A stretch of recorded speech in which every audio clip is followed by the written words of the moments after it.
In a world where medicine has advanced beyond imagination, there are still cases that defy explanation. Patients who, against all odds, experience incredible recoveries or suffer from conditions that seem to exist outside the boundaries of medical knowledge. In this episode of Fireside, we'll explore the most perplexing and mysterious medical cases, stories that leave medical experts scratching their heads and challenge our understanding of the human body.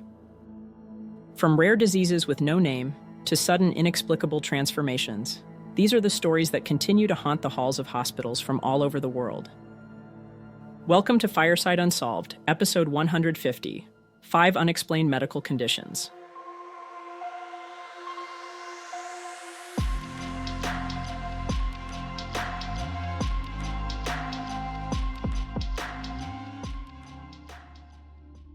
Imagine waking up one morning only to find your eyes completely sealed shut, with no idea why.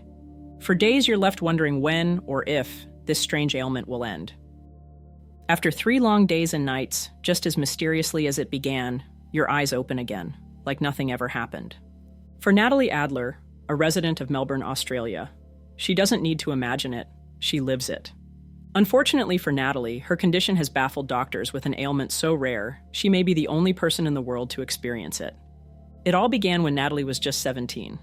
After battling a severe sinus and staph infection, she woke up to find her eyelids swollen shut. What seemed like a temporary reaction would mark the beginning of a medical mystery that has persisted for over a decade. Despite consultations with top specialists and medical experts from around the world, her condition remains unidentified, without a name, without a cause, and without a cure. Even after undergoing multiple surgeries in hopes of finding relief, the inexplicable episodes continued. Now, after years of failed treatments and unanswered questions, Natalie faces a heartbreaking reality. She has been left legally blind. When the episodes strike, her world goes dark.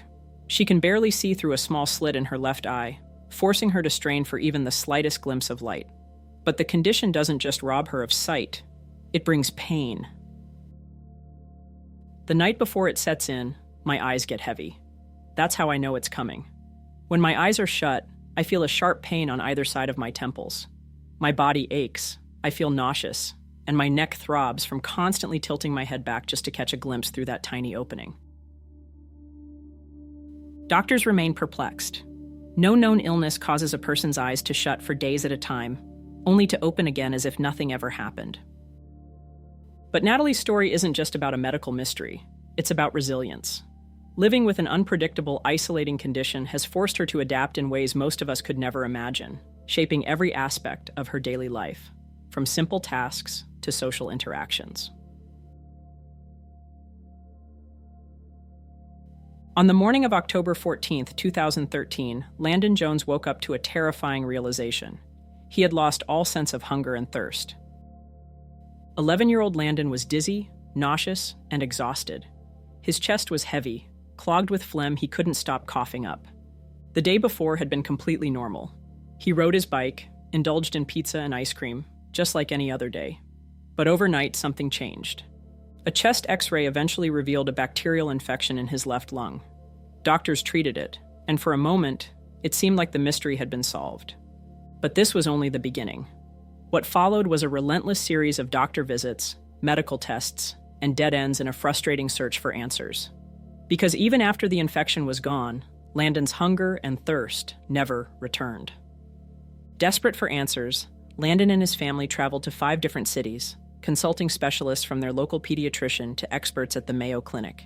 He endured a battery of tests, spinal taps, brain scans, psychiatric evaluations, each one searching for clues. Doctors explored everything from digestive disorders to potential eating disorders, but every test led to the same conclusion. Nothing explained his condition. Ever since that lung infection, Landon has simply stopped eating. He never feels hunger. He never feels thirst. And because his body gives him no signals to eat or drink, he refuses to do so. One possibility doctors have explored is a dysfunction in Landon's hypothalamus, a tiny pea-sized region of the brain responsible for regulating hunger, thirst, blood pressure, and even sleep. It's also closely linked to the pituitary gland, which helps control the body's stress response.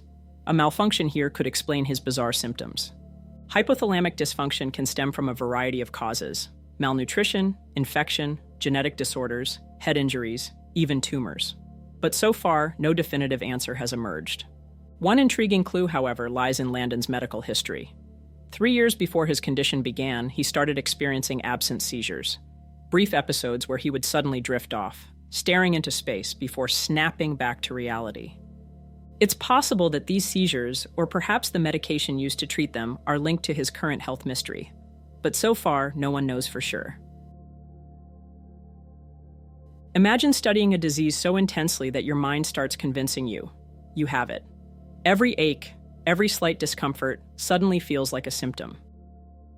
This is the strange phenomenon known as medical student syndrome, a condition where those learning about illnesses begin to believe they're experiencing them firsthand. Often described as a temporary kind of hypochondria, this peculiar syndrome has been documented for over a century.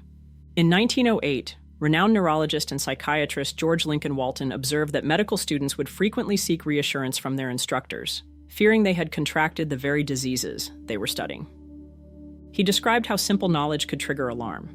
Learning that pneumonia causes pain in a specific spot made students hyper-aware of any sensation in that area. Knowing where the appendix is located suddenly turned harmless twinges into terrifying warning signs.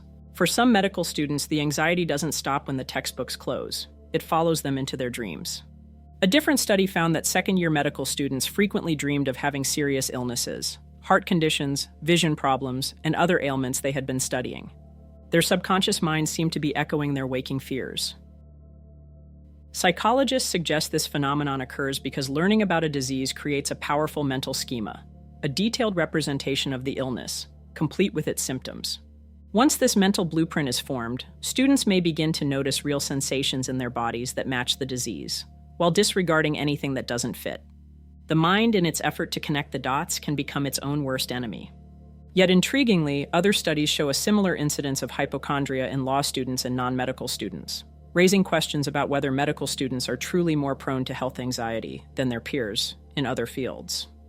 It seems that while the medical curriculum may intensify the fear of disease, it's not entirely clear if these students are more vulnerable to hypochondria, or if the anxiety is simply a part of the academic journey.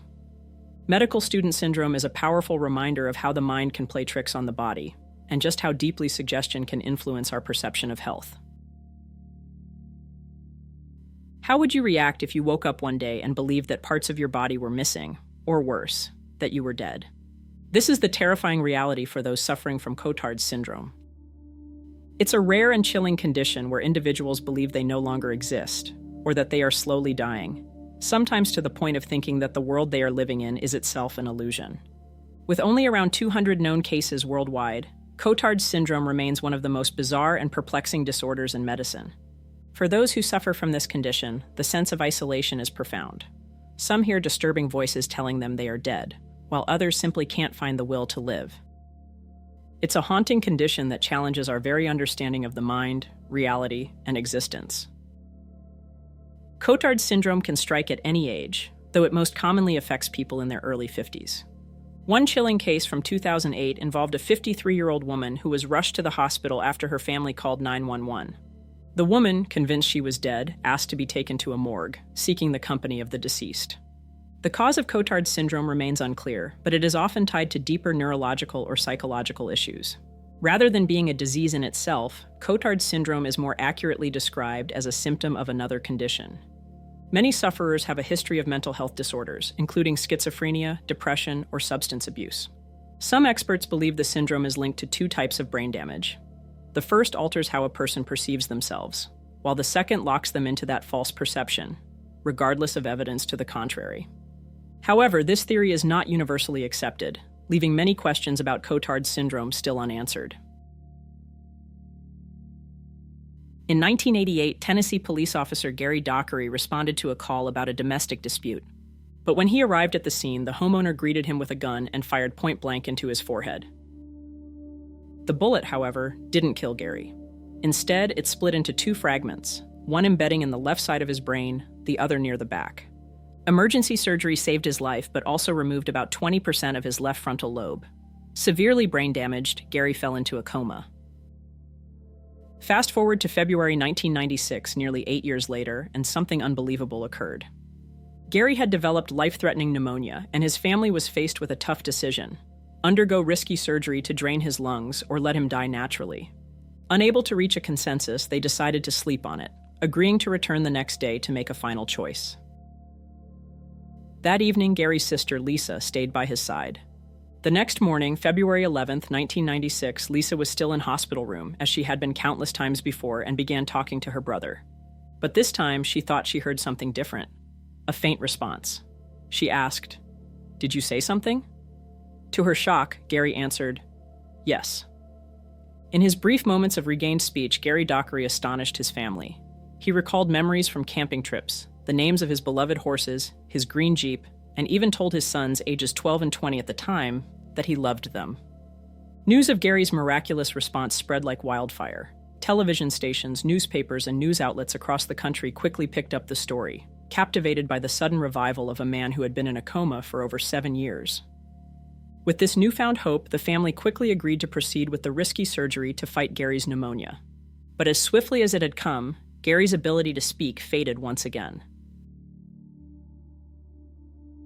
Within days of the operation, he reverted to his previous state, unresponsive, back in a coma.